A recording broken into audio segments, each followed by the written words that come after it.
সকলকে ওয়েলকাম আমাদের এই সেশনটাতে।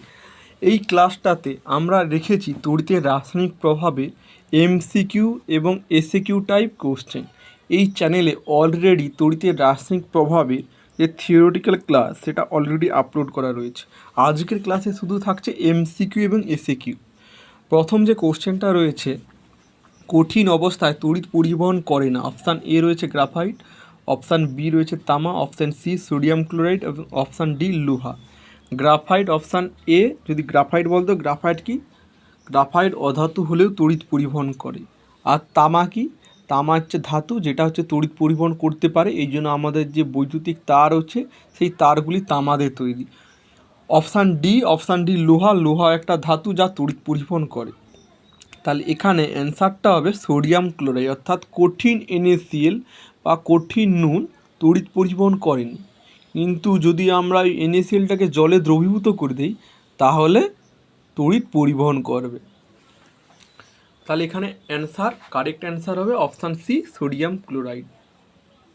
2 নম্বর যে কোশ্চেনটা রয়েছে, যার মধ্য দিয়ে তড়িৎ প্রবাহ পাঠালে রাসায়নিক পরিবর্তন হয় না। আচ্ছা, রাসায়নিক পরিবর্তন হয় সেটি হলো এখানে হবে নুন জল। নুন জল মানে কি, NaCl জলীয় দ্রবণে বিয়োজিত হয়ে ক্যাটায়ন অর্থাৎ Na+ এবং অ্যানায়ন Cl- আয়ন উৎপন্ন করে। তাই কারেক্ট অ্যান্সার অপশান এ নুন জল। ধাতব পরিবাহীতে তড়িৎ পরিবহন করে। ধাতব পরিবাহীর মধ্য দিয়ে তড়িৎ পরিবহন করে কেন? ওর মধ্যে মুক্ত ইলেকট্রন রয়েছে, অর্থাৎ option A is the correct answer. 4 দাগের যে কোশ্চেনটা রয়েছে, তড়িৎ বিশ্লেষ্য পদার্থের মধ্যে দিয়ে তড়িৎ পরিবহন করে কি? আয়ন। আয়ন 2 প্রকার, ক্যাটায়ন ও অ্যানায়ন। তাহলে রাইট অ্যান্সার হবে অপশান ডি ধনাত্মক ও ঋণাত্মক আয়ন। তাহলে ধাতব পরিবাহীর মধ্য দিয়ে তড়িৎ পরিবহন করে ইলেকট্রন, বাট তড়িৎ বিশ্লেষ্য পদার্থের মধ্য দিয়ে তড়িৎ পরিবহন করে আয়ন। আয়নও বলা যেতে পারে বা ক্যাটায়ন অ্যানায়নও বলা যেতে পারে বা ধনাত্মক ও ঋণাত্মক আয়নও বলা যেতে পারে, সব একই উত্তর। তারপরে যে 5 কোশ্চেনটা রয়েছে খুব গুরুত্বপূর্ণ এবং ইজি কোশ্চেন। ব্যাটারি ধনাত্মক মেরুর সঙ্গে যুক্ত তড়িৎদ্বারটিকে কি বলা হয়? ব্যাটারির ধনাত্মক মেরুর সঙ্গে যুক্ত তড়িৎদ্বারকে আমরা অ্যানোড বলবো। এখানে শুধু আমরা অ্যান্সারগুলাই বলে দিচ্ছি, বাট কী করে হয় সেগুলো আমরা অলরেডি বলে দিয়েছি, তাই এখানে ডিসকাশান আর করছি না। তারপর 6 দাগের যে কোশ্চেন, তাহলে 5 কোশ্চেনটার রাইট অ্যান্সার হবে অপশান বি অ্যানোড। 6 যে কোশ্চেনটা রয়েছে, লোহার চাবির উপর নিকেলের প্রলেপ দেওয়ার জন্য অ্যানোড হিসাবে কি ব্যবহার করব? অ্যানোড হিসাবে এখানে নিকেলের দণ্ড ব্যবহার করো। Option A is the correct answer. 7 দাগের যে কোশ্চেনটা রয়েছে, জলের তড়িৎ বিশ্লেষণে ক্যাথোডে উৎপন্ন গ্যাসটি কি? জলের তড়িৎ বিশ্লেষণ করলে ক্যাথোডে আমরা হাইড্রোজেন গ্যাস পাই, এবং যদি জলের তড়িৎ বিশ্লেষণে অ্যানোডে কী গ্যাস পেয়ে থাকি? অ্যানোডে হচ্ছে অক্সিজেন গ্যাস পেয়ে থাকি। এখানে রাইট অ্যান্সার হয়ে যাবে অপশান এ হাইড্রোজেন। 8 দাগের যে কোশ্চেনটা রয়েছে, কোনটি তড়িৎ বিশ্লেষ্য পদার্থ নয়? সামান্য H2SO4 মিশ্রিত জল, অপশান বি গলিত NaCl, অপশান সি রয়েছে চিনির জলীয় দ্রবণ, অপশান ডি রয়েছে ভিনিগারের জলীয় দ্রবণ বা অ্যাসিটিক অ্যাসিড। কারেক্ট অ্যান্সার হবে অপশান সি চিনির জলীয় দ্রবণ। 9 নম্বর যে এমসিকিউটা রয়েছে, তড়িৎ বিশ্লেষ্য পদার্থ হলো, অপশান এ রয়েছে potassium chloride KCl, option B রয়েছে চিনি, অপশান সি রয়েছে গ্লুকোজ, অপশান ডি রয়েছে অ্যালকোহল। রাইট অ্যান্সার হয়ে যাবে অপশান এ KCl বা পটাশিয়াম ক্লোরাইড। 10 নম্বর যে এমসিকিউটা রয়েছে, সোডিয়াম ক্লোরাইডের জলীয় দ্রবণে তড়িৎ বিশ্লেষণে অ্যানোডে উৎপন্ন হয়। অ্যানোডে কি উৎপন্ন হয়? তাহলে সোডিয়াম ক্লোরাইড সংকেত কি? NaCl বিয়োজিত হয়ে কি তৈরি করবে? Na+ এবং Cl- তৈরি করবে। আর অ্যানোড মানে কি?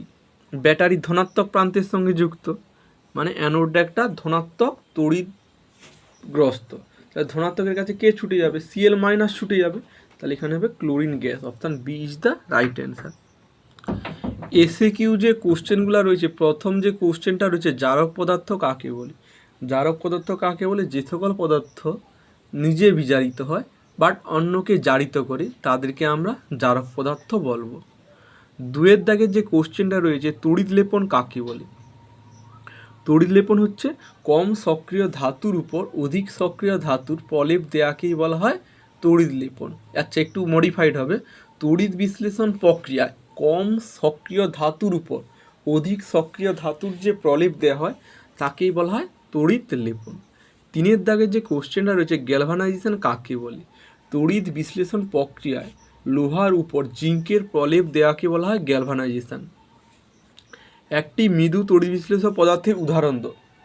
একটি মৃদু তড়িৎ বিশ্লেষক পদার্থের উদাহরণ হবে অ্যাসিটিক অ্যাসিড অর্থাৎ CH3COOH।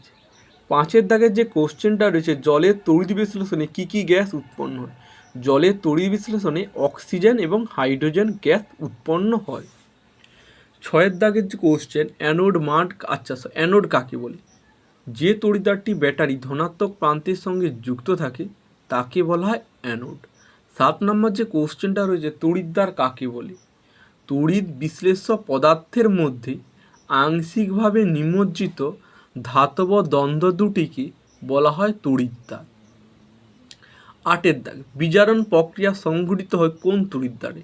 এগুলো হচ্ছে থিওরিটিক্যাল ক্লাস, মানে ভালো করে বোঝানো রয়েছে আগের ক্লাসে, অর্থাৎ তড়িৎ বিশ্লেষণের যে থিওরি ক্লাসটা নিয়েছি তাতে এটা বোঝানো রয়েছে, বাট এখানে আমি ডাইরেক্ট বলে দিচ্ছি বিজারণ বিক্রিয়া সংঘটিত হয় ক্যাথোডে তড়িৎদ্বারে। 9 নম্বর কোশ্চেন এলইডির পুরো নাম কি? এলইডির পুরো নাম হচ্ছে লাইট এমিটিং ডায়োড, মানে এই ধরনের ল্যাম্পে আমরা ফিলামেন্ট ব্যবহার করি। 10 নম্বর যে এমসিকিউটা রয়েছে অন্তরকের ব্যবহার কি? অন্তরক কি? অন্তরক পদার্থ সে সকল পদার্থ যারা হচ্ছে তড়িৎ পরিবহন করতে পারে না তাদেরকে অন্তরক বলি।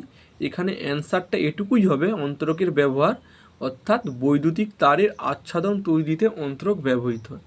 পরবর্তী যে পার্ট সির কোশ্চেন অর্থাৎ লং কোশ্চেন এইগুলো আমরা এই ক্লাসে থাকছেনই, চাইলে কি ওইগুলো বাড়িতে সলিউশন করতে পারো। তো যারা এমসিকিউ আর এসিকিউ পার্টটা দেখেছো, যদি ক্লাসটা নিজেদের কাছে হেল্পফুল মনে হয় তাহলে আমাদের চ্যানেলটার সঙ্গে থাকতে পারো। After all thanks for watching.